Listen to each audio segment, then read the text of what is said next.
அன்புள்ள golden wings குடும்ப உறுப்பினர்கள் அனைவருக்கும் அன்பான வணக்கம். வணக்கம் கூறுவது முருகவேல் திருமலைசாமி செங்குட்டுவன். அன்பு சொந்தங்களே, கடந்த சில வாரங்களாக உணவு பழக்கத்தை மாற்றுவதற்கான சில ஐடியாக்களை கொடுத்துட்டு இருந்தேன். அதில் இன்னைக்கு எனக்கு சில அப்டேட் வந்திருக்கு. அதை உங்களோட பகிர்ந்துட்டு அடுத்ததுக்கு வைக்கிறேன். என்ன அப்டேட் அப்படின்னா, நாமக்கல் ராசிபுரத்திலிருந்து ஒரு நண்பர் வந்திருந்தார். அவர் வீட்டுக்கு வந்திருந்தார். அவர் கூட்டிட்டு வந்திருந்தார் அபவுட் 1 month பேக். அவருடைய டவுட் எல்லாமே இந்த இன்சுலின் குறைபாடை ஒன்லி மெடிசன் தான் சரி பண்ண முடியும்னு அவருடைய எண்ணம். வரும்போதே 50-50 தான் வந்தார். நம்பலாமா வேண்டாமான்னு நான் அவர்கிட்ட சொன்னேன், சார் இது this is the effect when you take this type of food. This is not the effect when you are not taking this diet. அவ்வளோதான். இதை சாப்பிட்டா என்ன வரும், சாப்பிடாட்டி என்ன வரும், அவ்வளோதான். It is left to you. Shakespeare சொல்லுவார், குதிரையை கொண்டு போய் தண்ணி தொட்டிக்கிட்டு கொண்டு போய் நிறுத்தலாம், தலையை பிடிச்சி அமுக்கலாம், குடிக்கிறது குதிரை தான் அப்படிம்பாரு. அதே மாதிரி இது நம்முடைய மனம். நான் உங்களுக்கு அறிவுரை சொல்லுவது, ஐடியா சொல்றதெல்லாம் உங்களுடைய நல்லதுக்காக. கடைப்பிடிக்கணும் அப்படின்னு சொல்லி கடைப்பிடிப்பவர்கள் அதை நல்ல ரிசல்ட் கொண்டு வரத சொல்றாங்க. கடைப்பிடிப்பதற்கு சற்று சிரமமாக இருக்கிற கொஞ்சம் ஃப்ளெக்சிபிளா அதை மாத்திக்கலாம். அதனால நீங்க ரொம்ப ரிஜிடா இருக்கணும்ட்டு எல்லாம் அவசியம் இல்லை. பத்தியம் பத்தியம் பத்தியம் அப்படிம்பாங்க. உண்மைதான் அது. அந்த காலத்துல எல்லாம் வைத்தியர்னு ஒருத்தர் இருப்பார். ஒரு ஊர்ல ஒரு வைத்தியர் இருப்பாரு. ஒரு சின்ன பெட்டி, தகர பெட்டியில என்னென்னவோ பொடிகிடி எல்லாம் வச்சிருப்பாரு. ஏதாவது உடனே வைத்தியரை கூப்பிடுங்க மாதிரி வைத்தியர் வந்துவார். நாடியை பார்ப்பாரு, என்ன நாடி இருக்கு, என்ன நாடி வேலை செய்யுதுன்னு பார்ப்பாரு. அந்த நாடிக்கு தகுந்த மருந்து கொடுப்பாரு, சரியா போயிடும். அப்புறம் கொஞ்சம் கொஞ்சமா டெவலப் ஆகி வைத்தியர்கள்லாம் மாறினாங்க. அப்புறம் ஒரு டாக்டர் வந்தார், 2 டாக்டர் வந்தார், அப்புறம் ஹாஸ்பிட்டல் 1 வந்து 2 வந்து பெருசு ஆயிடுச்சு. All the changes. நம்ம ஆனா மாறல, நம்ம உடம்பு மாறல. நாம உணவு பழக்கத்தை தான் மாத்திருக்க மொழிய, நம்ம உடம்பு மாறல, நாம மாறல. நாமளா தான் இருக்கோம். இது கொஞ்சம் புரியுத கான்செப்ட் கொஞ்சம் கஷ்டமா இருக்கும்.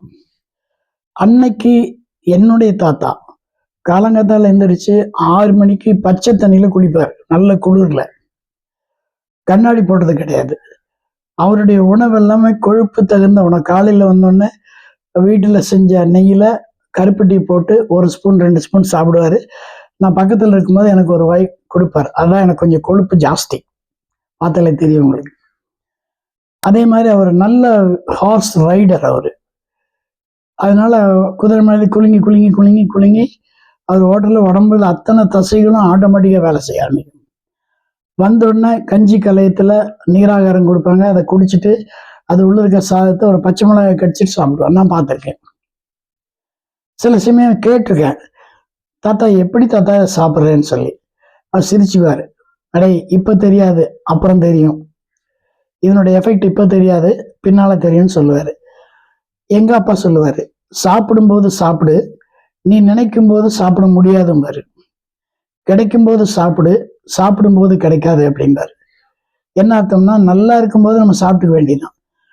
நம்ம உடம்பு கெட்டு போச்சுன்னா அப்ப சாப்பிட முடியாது, டாக்டர் அட்வைஸ். ஆனா உணவு என்பது நம்ம வயிற்றுக்கு நம்ம சாப்பிட்றது எப்படி சாப்பிடணும் ஒரு வரைமுறை இருக்கு. அதை நீங்க ஃபாலோ பண்ணீங்கன்னா கண்டிப்பாக இந்த இன்சுலின் குறைபாடை நீக்கிடலாம். இப்ப நம்ம டாபிக் வரலாம். இன்னைக்கு 6வது நாள் டயட், 6th டே டயட். என்னன்னா, பெங்களூர்ல ரொம்ப ஃபேமஸ், அதுக்கு பேர் பெசரட் அப்படின்னு சொல்லுவாங்க. பெசரட் நான் பாசி பயிறு, பச்சை பாசி பயிறு தோசை. இந்த பச்சை பாசி பயிறு தோசை செய்யறது ஒரு கலை. என்கிட்ட ஒரு தடவை சொன்னாங்க, பச்சை பாசி பயிறு தோசை செய்யுங்கன்னு சொன்னாங்க. செஞ்சா காலையில வராட்டி விட கேவலமா போச்சு. பெரிய வீட்டுல ரகலையே வந்துருச்சு. அப்புறம் நுணுக்கங்களை கத்துக்கிட்டேன். அதுக்கப்புறம் சாப்பிடும்போது ரொம்ப அருமையா இருக்கும். அந்த நுணுக்கத்தை உங்களுக்கு சொல்லித்தரேன். 1 கப் பாசிப்பயிறு எடுத்துக்கங்க, 1/2 கப் உளுந்து சேர்த்துங்க, 1/4 கப் பச்சரிசி சேர்த்துங்க, 2 வெள்ளைப்பூண்டு, 2 சிகப்பு மிளகாய், கொஞ்சம் உப்பு, அவ்வளோதான். இதை நைட்டு ஊற வச்சிருங்க. ஒரு 4 ஹவர்ஸ் ஆர் 6 ஹவர்ஸ் நல்லா ஊறணும். காலையில் இருந்துச்சுன்னா மிக்சியில் ஆட்டிக்கிங்க. இது 2 பேர் அல்லது 3 பேர் நல்லா சாப்பிடலாம். இது தோசை ஊற்றும் போது அப்படியே மொறு மொறு மொறுன்னு வரும். அதுக்கு பெங்களூர்ல ரொம்ப லைக் பண்ணி சாப்பிடுவாங்க பெசரட். இந்த பெசரட்டுக்கு ஒரு கார சட்னி செய்வாங்க. ரொம்ப ரொம்ப சிம்பிள். ஒரு 5-6 வெங்காயம், சின்ன சின்ன வெங்காயம், 3 வெள்ளைப்பூண்டு, ஒரு சின்ன இஞ்சி, அதுக்கப்புறம் 2 பச்சை மிளகாய், கொஞ்சம் புளி, கொஞ்சம் உப்பு வச்சு அரைச்சிட்டாக்கா அருமையான சைட் டிஷ் ஆச்சு. இது ஒன்று தான் உங்களால் சாப்பிட முடியும். அதாவது நார்மல் சைஸ், ரொம்ப பெருசாலாம் இல்லை, நார்மல் சைஸில் ஒன்று தான் சாப்பிட முடியும். But it is a proteinised diet, நல்ல ப்ரோட்டீனைஸ்டு டயட் ஒன்று.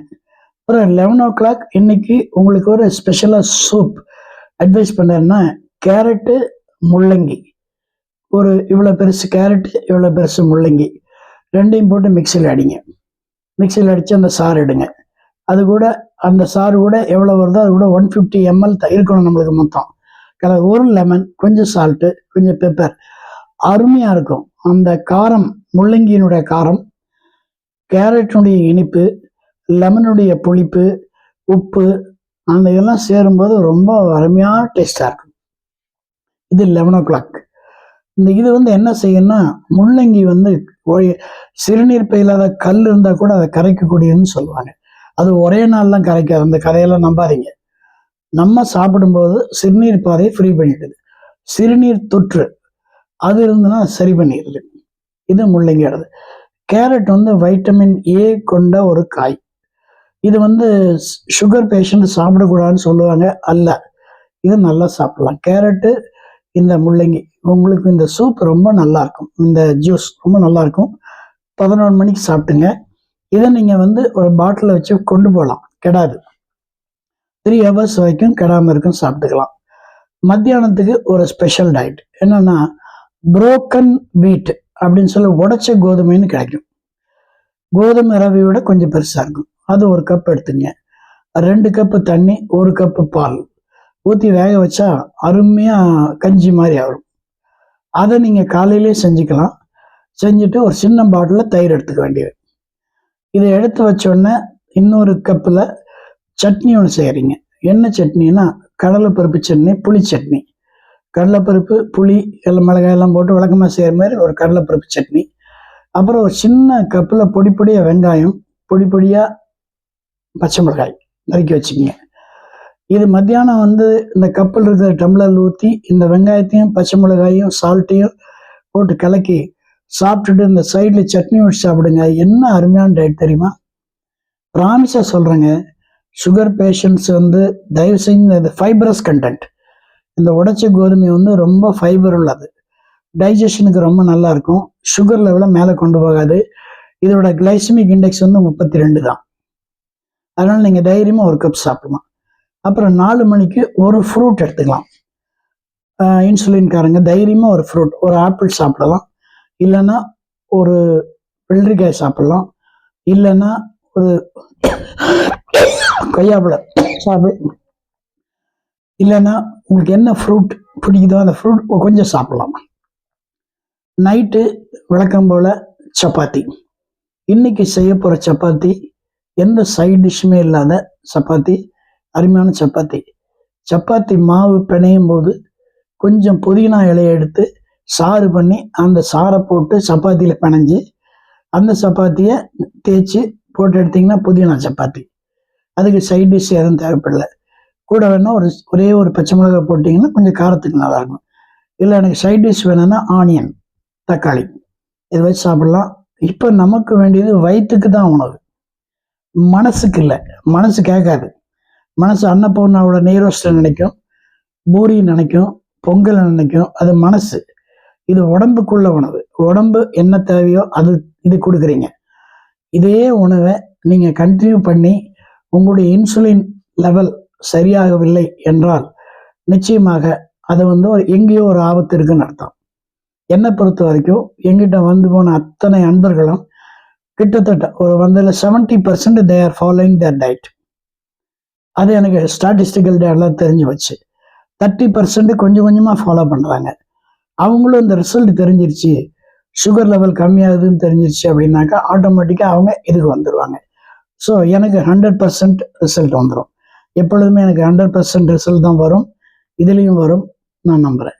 ரைட் சார், குழந்தைகளுக்கு ஒன்று சொல்லலையே, நான் குழந்தைகளுக்கு சொல்கிறப்பா, அருமையான சேலட் பண்ணி கொடுங்க. இன்னைக்கு சேலட்டில் ஒரு ஆப்பிள், ஒரு கொய்யா, கொஞ்சம் மாதுளை, கொஞ்சம் வெள்ளரிக்காய் எல்லாம் கட் பண்ணி உள்ளே போட்டு, கொஞ்சம் பெப்பர், கொஞ்சம் லெமன் போட்டு ஒரு அழகான கண்ணாடி கப்பில் வச்சு கொடுங்க. உடையாத பிளாஸ்டிக் கண்ணாடி கப், பார்த்தா அட்ராக்டிவாக இருக்கும், கலர் கலராக இருக்கும். இதுவும் கலர் கலராக இருக்கும். கூட சாயந்தரம் வந்தால் எத்தனை நீர்ச்சத்து, இப்போ நான் சொன்ன அத்தனை சேலட் இருக்குது பூரா நீர்ச்சத்து. இந்த குழந்தைங்க காலையிலேருந்து எவ்வளோ தண்ணி குடிச்சிருப்பாங்கன்னு சொல்ல முடியாது. நீங்கள் சொல்லி அனுப்புவீங்க தண்ணி குடி தண்ணி குடின்னு. என்னோட பேத்தி காலையில் தண்ணி கொடுத்தான்னா சாயந்தரம் வரும்போது தண்ணியை வெளியில் கூட்டிகிட்டு வந்துடுவான். அது மாதிரி எத்தனை குழந்தைங்க இருக்குன்னு தெரியாது. எனக்கு தெரியும் கூட்டுவான்னு. அதுக்கு தகுந்த மாதிரி ஈவினிங்கான டயட்டை கொடுப்பேன், மாற்றிடுவேன். ஆனால் நீங்கள் அப்படி செய்கிறீங்களான்னு எனக்கு தெரியாது. இது வந்து நீர்ச்சத்து அதிகம் உள்ள ஒரு சாலட், நல்லாயிருக்கும். அதே மாதிரி நைட் அவங்களுக்கு பசங்களுக்கு நீங்கள் தோசையோ இட்லியோ சப்பாத்தியோ அதுக்கு என்ன சைடோ செஞ்சு கொடுங்க. குழந்தைங்க ரொம்பல ஈவினிங் ஆனால் இந்த சேலடு கொடுத்துருங்க. வந்த உடனே ஸ்கூல்லேருந்து வந்தோன்னு சேலட் கொடுங்க. அப்புறம் ஒரு அன்பர் ஃப்ரம் தருமபுரியிலேருந்து, அவங்கள இங்கே வந்துட்டு போனவங்க தான். அவங்க என்கிட்ட போன வாரம் டெலிஃபோனில் ஒன்று கேட்டாங்க, சார் என்னோட குழந்தைக்கு அடிக்கடி சளி பிடிச்சிக்குது, என்ன பண்ணேன்னா, அவங்களுக்கு அந்த குழந்தைக்கு ஒரு டிஃபிஷியன்சி இருக்கலாம், வைட்டமின் சி. வைட்டமின் சி டிஃபிஷியன்சினா உடம்புல வந்து எதிர்ப்பு சக்தி கம்மியாக இருக்கும். அது பிளட் டெஸ்ட்டில் கண்டுபிடிக்கலாம், அல்லது டாக்டர்கிட்ட கண்டுபிடிக்கலாம். ஆன்டிபயோட்டிக் வேண்டாம், சளி ஒன்றுமே செய்யாதுங்க. உள்ளே இருக்கிற அத்தனை வேஸ்ட்டையும் வெளியில் கொண்டு வரும். ரொம்ப மூச்சு விட முடியலன்னா மட்டும்தான் டாக்டர்கிட்ட. மிச்சபடி சளி நீங்கள் த்ரோட் இன்ஃபெக்ஷன் ஆரம்பித்த உடனேயே ஒரு டம்ளர் லெமன், ஒரு ஸ்பூன் தேன், அப்புறம் கொஞ்சம் இஞ்சி தட்டி உள்ளே போட்டு மெதுவாக தொண்டைக்குள்ள அப்படியே படுற மாதிரி குடிங்க. இந்த ரணம் சரியாக போயிடும். அதே மாதிரி இந்த ரணத்தை நீக்கக்கூடிய இன்னொரு இருக்கு, சால்ட் வாட்டர். வெதுன்னு சால்ட் வாட்டர் போட்டு காகிள் பண்ணால் அந்த சலம் அப்படியே காயும். அப்புறம் மூக்கில் நைட்டில் கொஞ்சம் பஞ்சில் தேங்காய் எண்ணெய் நினச்சி மூக்கில் நல்லா உள்ளே வச்சு எடுத்துருங்க. பஞ்சில் இருக்கிற தேங்காய் எண்ணெய் மூக்குள்ளே போயின்னு எடுத்துருங்க. காலையில் அந்த சளி கட்டியாக வந்துடும். இது வந்து சின்ன சின்ன சின்ன அட்வைஸ் தான். இது வந்து ஒரு ரெமடியல் மெஷர் கிடையாது. ரைட்டா? ரொம்ப முடியல, மூச்சிட முடியல, லங்ஸ் எல்லாம் சளி கட்டிடுச்சுன்னா நோதர் கோ, அங்கே போய் ஒரு பஃப் வச்சு அதை அவங்கள ஸ்மோக் பண்ண இடம்னா அதை கரைச்சி வெளியே கொண்டு வரும். அது வந்து லாஸ்ட் ஸ்டேஜ், லேட்டஸ்ட் ஸ்டேஜ். ஆரம்பத்தில் த்ரோட் இன்ஃபெக்ஷன் ஆரம்பிக்கும் போதே இதை பண்ணிட்டீங்கன்னா அது அப்படியே சப்சைட் ஆகி அந்த சளி கட்டியாகி வெளியில் வரும். இல்லை பாலில் நல்ல வெதுன்னு பாலில் கொஞ்சம் மஞ்சப்பொடி, கொஞ்சம் மிளகு பொடி போட்டு அப்படியே மெதுவாக சிப் பண்ணி கும்பிட்டு இது புண்ணு ஆத்திரும். இதெல்லாம் காலங்காலத்து வைத்தியங்கள். இதெல்லாம் வந்து நான் உங்களுக்கு நான் சொன்னேன், சளிக்கு நீங்கள் பயப்படவே வேண்டாம். சளி நம்ம உடம்புல எங்கேயோ ஒரு இடத்துல இருந்து ஒரு இன்ஃபெக்ஷன் ஆகுது. அவங்க தர்பூசணி சாப்பிட்டனால சளி பிடிக்குதுங்கிறாங்க. எனக்கு தெரியும், தர்பூசணியில் சளி இல்லை, நம்ம உடம்புல தான் சளி இருக்கு. ஸ்லேட்டும படலத்தில் ஒரு இன்ஃபெக்ஷன். அந்த ஸ்லேட்டும படலம் வெளியே வந்துருச்சுன்னா அந்த இன்ஃபெக்ஷன் வெளியே போயிடும். ஒரு தடவை சளி பிடிச்சுன்னா ஒரு 4-5 மாதத்துக்கு உங்களை வந்து அந்த இம்யூனிட்டியை டெவலப் பண்ணி விட்டுரும், உங்கள் உடம்பு நல்லா ஆகிடும். சரி சார், எங்கள் குழந்தைக்கு ரொம்ப ஃபீவராக இருக்குது சார் அப்படின்னா ஒன்றும் பயப்பட வேண்டாம். கர்ச்சிப்பு நினச்சி நெஞ்சில் இப்போ லேட்டஸ்ட் டெக்னிக். நீங்கள் ஹாஸ்பிட்டல் போனோன்னா ஃபஸ்ட்டு கர்ச்சிப்பு நினச்சி நெத்தியில் போட்டு விட்ருவாங்க. கொஞ்ச நேரத்தில் அந்த ட்ரை ஆகிடும், காய்ச்சல் கம்மியாகிடும். இது வந்து சில பேர் உடம்பெல்லாம் தொடச்சி விட சொல்லுவாங்க டாக்டரே, ஹாஸ்பிட்டல் என்னன்னு பார்த்துருக்கேன். இதெல்லாம் வந்து சின்ன சின்ன இது பெரியவங்கெல்லாம் செய்வாங்க. ஏதோ இதில் படத்தில் வந்து குழந்தை அழுகும், ஒரு பாட்டி கேட்கும், குழந்தை அழுகுது ஏன்னு கேட்கும். இன்னொருத்தன் குழந்தை அழுகுது ஏன்னு கிரைப் வாட்டர் கொடுப்பாங்க. அந்த கிரைப் வாட்டர் நம்ம சுத்தமாக மறந்துட்டோம். அருமையான மருந்து அது, சின்ன குழந்தைகளுக்கு அருமையான மருந்து. டைஜஸ்டிவ் சிஸ்டம் காலங்காலமாக அந்த பாட்டில் இருந்துச்சு. அந்த பாட்டில் அப்படியே சுத்தமாக மறந்துட்டோம். அது கொடுக்கலாம், குழந்தைகளுக்கு கொடுக்கலாம். அது வயிறுக்கு உப்புசமாக இருக்குது, சாப்பிட மாட்டேங்கிறாங்கன்னு சொன்னால் அது கொஞ்சம் அந்த கிரைப் மிக்சர் கொஞ்சம் கொடுக்கலாம், ஒன்றும் தப்பு இல்லை. ஒன்றுமே இல்லை வீட்டில் கிரைப் மிக்சர்லாம் ஒன்றும் கவலையே விடாதீங்க. ஒரு டம்ளர் வெதும் தண்ணியில் ஒரு பிஞ்சு பெருங்காயத்தை போடுங்க, நல்லா கலக்குங்க, லவக்குன்னு குடிக்க சொல்லுங்கள். ஒரு 5 நிமிஷத்தில் உள்ளேருந்து 2-3 தடவை ஏப்பம் வந்துன்னா அந்த கேஸ் பூரா ரிலீஸ் ஆகிடும். இன்னைக்கு தான் ஒரு வைத்தியர் வந்து கூட பேசிட்டு இருக்கும்போது சொன்னார், நம்ம உடம்புல வந்து சென்டர் ஆஃப் கிராவிட்டி இருக்கிற இடம் தொப்புள். எல்லா பொருளுக்கும் சென்டர் ஆஃப் கிராவிட்டி இருக்கு. நமக்கு சென்டர் ஆஃப் கிராவிட்டி தொப்புள். இந்த தொப்புளை பற்றி அவ்வளோ சொல்கிறாங்க வைத்தியர்கள்லாம். உடனே சூடு பிடிச்சிச்சு, யூரின் போனால் கடுப்பாக இருக்குன்னா கொஞ்சம் விளக்கெண்ணெய் தொப்புள் வச்சு தேய்ச்சி விடுவாங்க. வயிற்று வலிக்குன்னா தேய்ச்சி விடுவாங்க. இந்த தொப்புளுக்கு அவ்வளோ சக்தி இருக்குது அப்படின்னு சொல்லி அவர் வைத்தியர் சொல்றாரு. உண்மைதான். நாமெல்லாம் அதை மறந்துட்டோம். உடனே தூரம் டாக்டர்கிட்ட போகிறோம். அவர் உடனே பரால்கன் கொடுக்குறாரு, பரால்கன் ஊசி கொடுக்குறாரு, ஒரு ஆன்டிபயோட்டிக் ஊசி போடுறாரு, நான் டைக்ளோனா பேக் வித் வைட்டமின் சி ஒன்று மிக்ஸ் பண்ணி அதுக்குன்னு ஏற்றி விடுறாரு. வீட்டுக்கு வரது கூட சரியாக போய்ட்டு மறுபடியும் நாளைக்கு வலிக்கும். So this is a simple remedies நம்மளுக்கு இருக்குது. பாட்டிக்கிட்டெல்லாம் கேட்ட சொல்லுவாங்க, ஆனால் நம்ம கேட்க மாட்டோம். அது விட்டுருங்க. ஆக மொத்தத்தில் உங்களுடைய டயட்டை வந்து நல்லா கொண்டு வந்திருக்கேன்.